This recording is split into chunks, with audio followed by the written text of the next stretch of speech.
Oh, hey friends, Josh Yeager, fiduciary governance popinjay and Santa Barbara dog walker, out with my buddy Dodger. I wanted to share with you a couple of thoughts on things that families can do as mom and dad age that will help settle mom and dad's estate faster. We've found that most successor trustees, the person responsible for settling mom and dad's estate, is a family member. Eldest daughter, caretaking son, nephew that went to law school. And so by doing a little bit of work ahead of time, the ultimate settlement of the estate can go much faster than if we don't do any work ahead of time. We call this the estate vault, the place where this kind of pre-work is done and work product is placed. So what goes into the estate vault? Well, the first thing is a balance sheet, because it's the trustee and executor's responsibility to dispose of the assets, to move them from mom and dad's estate into whatever environment they're supposed to go, sub-trust or directly out to the beneficiaries. Oh, Dodger. So getting the balance sheet done is important. Our encouragement is to get a source of truth for every single item on the balance sheet. That means get a statement for anything that is on the balance sheet, or a deed, or an operating agreement, some piece of information that shows the value of the thing and who we can contact, who the institution is that holds it, etc. So get that balance sheet done.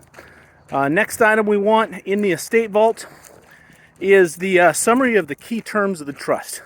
Most successor trustees are non-professionals. They're not familiar with reading trusts. It's a good idea to have like a 2-page memo that just describes what the trust says and what's supposed to flow from the trust after mom and dad die. Next item that's important is doing what we call the estate tax pro forma. This is where we assume mom and dad died today, and we take the estate, which we already know because we've done the balance sheet, and we run it through the tax rate schedule that currently exists, and we see if mom and dad will owe any taxes. Now, what usually is the case is they don't owe taxes because the lifetime exemption amount is pretty high. But a lot of times, mom and dad and the family member have this inordinate fear that a ton of taxes are going to be owed. So it's a good idea just to put everyone at ease by doing a quick estate tax pro forma.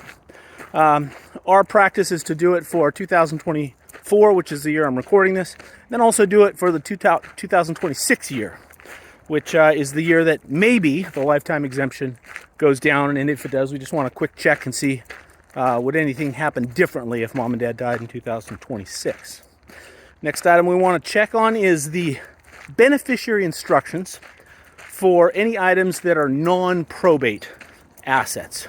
Non-probate assets are IRAs and life insurance policies, annuities, maybe investment accounts that are a transfer on death, perhaps even a deed that's a transfer on death.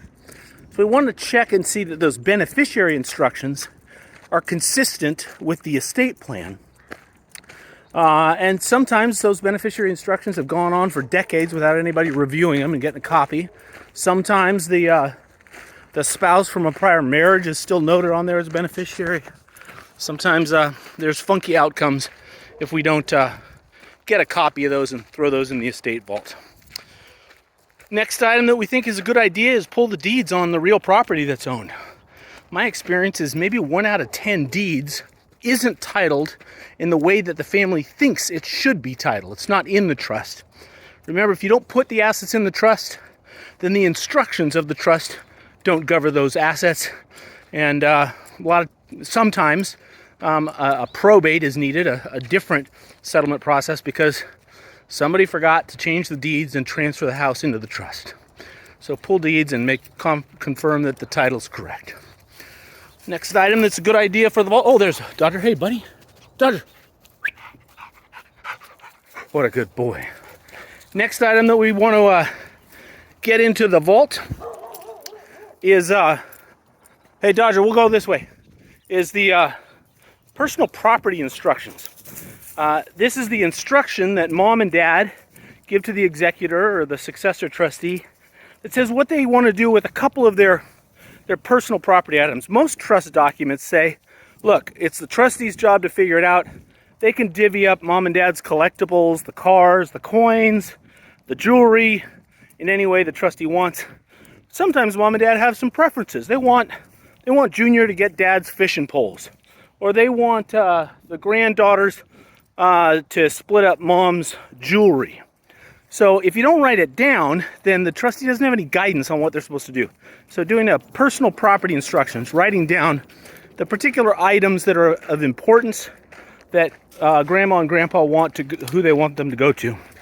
Now, I don't think it's the best practice to identify every flippin' piece of furniture in the house, who gets it, or to put stickies all over all the artwork in the house, but just the important stuff that mom and dad want to have kind of as a legacy and define who they want to get the personal property.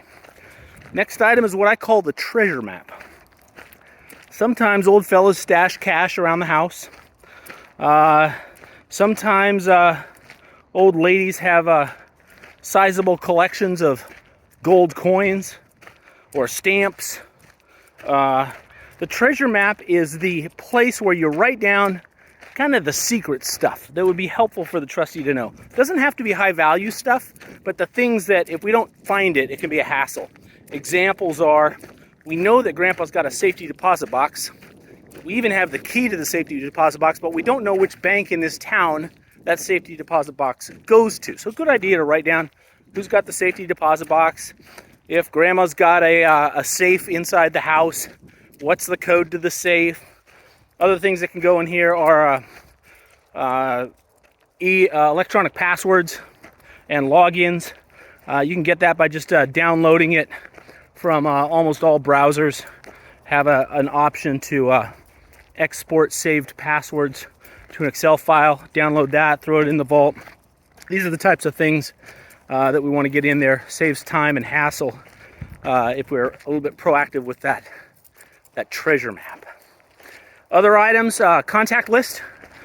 Who should be contacted? Who are the professional advisors? Who's the investment advisor? Who's the CPA?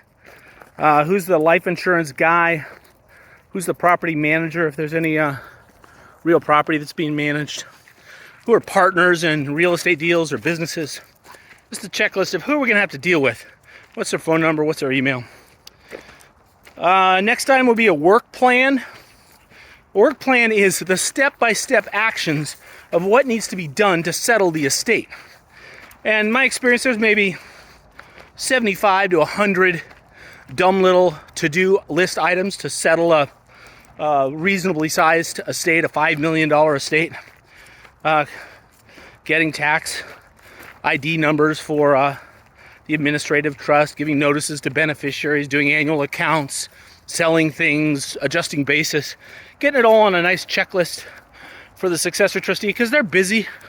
They got a day job. They've never done this before. They would find it helpful to have that comprehensive checklist. And because we already know what the assets are of the estate, we also know what the checklist of items that will need to be addressed for the estate. So this is called the EstateVault.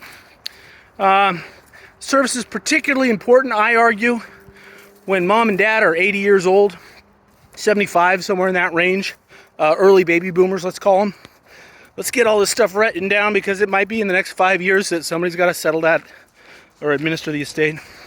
Also, a hugely valuable service for families where mom or dad got a bad diagnosis, and it's likely that one of the estates is going to be settled in the next couple of years. Nice peace of mind for everyone if we just say, look, we spent a little bit of time, got everything organized. We don't have to think about that. We can worry about rehabbing, being healthy, focusing on the main thing. Oh, Dodger. Dodger. Dodger. The rabbit went that way. He's a knucklehead. There's rabbits running back and forth in front of me. He doesn't see them. So that's what our team at Anados does for people. We do the EstateVault service. Typically charge $3,000 fixed fee to do it. Takes about, I don't know, 5 to 10 hours to do all the work.